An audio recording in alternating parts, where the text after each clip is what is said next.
আজকের ভিডিওটা ফুল দেখলে বুঝতে পারবে সৌদি আরবের মানুষ কতটা খারাপ হইলে কাজের মেয়েদের কি পরিমাণে ভালোবাসে। কারণ কেন বললাম, অনেকেই বাজে বাজে কমেন্ট করতেছো যে আমার কফিলে 7টা বিয়ে করছে। তো মনে করো যে যদি ভালো হইতো তাহলে কি আর 7টা বিয়ে করতো? মুসলমানরা মনে করো যে 4টার বেশি বিয়ে করতে পারে না। এখন 7টা বিয়ে করছে দেখে যে বেটা খারাপ হয়ে গেছে গা, বেটার কাহিনী যদি তোমরা শুনো তাহলে অবাক হয়ে যাবা। কারণ আমাদের বাংলাদেশে মনে করো একটার বেশি যদি 2টা বিয়ে করে তারপরে মনে করো তাদেরকে আর খুঁজে পাওয়া যায় না। আর আমার কপিলে যদি 7টা বিয়ে যদি করে থাকে, 7টা বউকেই এত পরিমাণে, এখন কি বলবো, কোনো একটা হোতার দোষী পর্যন্তই কম বেশ করে দেয় না।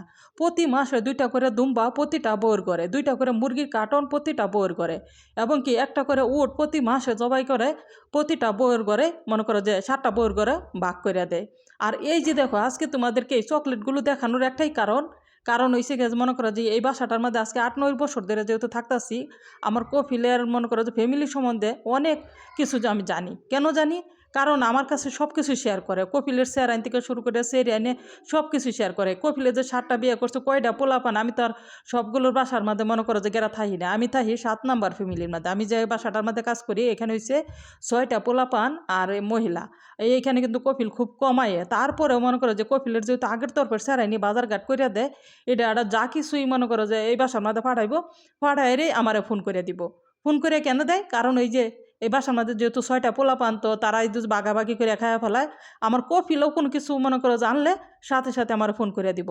এখান থেকে তোর অর্ধেক অর্ধেক করে বাক করে কিন্তু আমার আগের থেকেই বাক করে এখান থেকে দিব। কারণ আনাইতে জানে সৌদি আরবের পোলাপান মনে করে যে খাওয়ারা। তো এই যে দেখো যে আসলে যারা বলো যে খারাপ, খারাপ হইলে আসলে 8, 9, 10 বছর এই একটা বাসার মধ্যে কখনোই থাকতে পারতাম না। বাবার মতন মনে করো যে ও যে চাহিদারগুলো পূরণ করে, এখন কি বলবো, তোমরা হয়তো আমার যদি ফুল ভিডিওগুলো যদি দেখে তাহো তাহলে বুঝতে পারবে।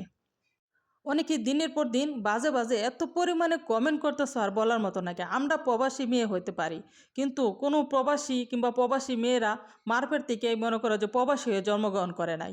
সবাই মনে করো যে আর্থিক হয়তো অবস্থা ভালো না দেখিয়া তারাই এই প্রবাসে আসছে। আর প্রবাসী বলে যে সবাই যে খারাপ প্রবাসী মেয়েরা, এটা কিন্তু কোনো কথা না। আজকে প্রতিটা প্রবাসী মেয়েদের পিছনে মনে করো যে একটু না একটু কষ্ট নিয়ে এই দূরপ্রবাসে মনে করো পাড়ি দিছে। এই যে 10টা বছর ধরে যে দূরপ্রবাসে থাকতেছি, একটা ছেলেও এই কিন্তু দূরপ্রবাসে 2-4-5 বছরের বেশি থাকতে পারে না। কেন রয়েছি? কারণ বাংলাদেশের মানুষের কাছ থেকে পাইছি অবহেলা, এইখানের মানুষের কাছ থেকে পাইছি ভালোবাসা। যদি ভালোবাসা যদি নাই পাইতাম তাহলে এখন পর্যন্তই কেন আমি বাংলাদেশে যাই নাই।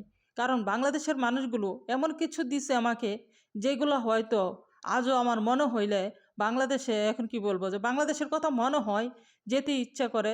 বন্ধু বান্ধব ভাই বোন আছে থাকলে মনে করো যে সবাই সবার